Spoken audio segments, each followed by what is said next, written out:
The moment they placed my newborn daughter in my arms, my husband leaned in, his lips almost brushing my ear, and whispered, "She is not mine."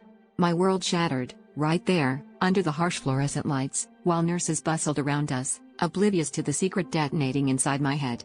I stared at him, searching for a punchline or maybe some hint of remorse, but he just looked relieved. Like a man who had finally set down a burden he'd been dragging for months.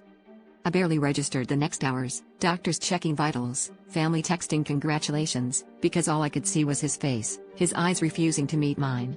He confessed everything as soon as we were alone in the tiny hospital room. He'd known for months, ever since he intercepted a letter meant for me from someone I barely remembered from my past. He'd been waiting for the right time to say it, and apparently, the moment our daughter was born was it.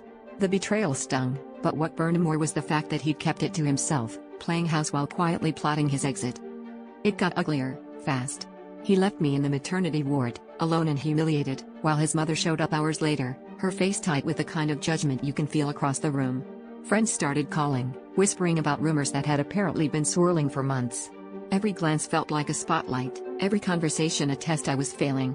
I couldn't eat, couldn't sleep, replaying every memory and wondering how I missed all the signs.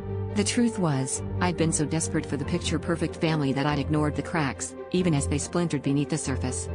Here's the twist I never saw coming. The man I thought was the father, the one from my past, showed up at my door a week later, apologizing for everything. My husband had reached out to him months ago. He wanted to be involved, to fix what he'd broken, but I couldn't even look at him.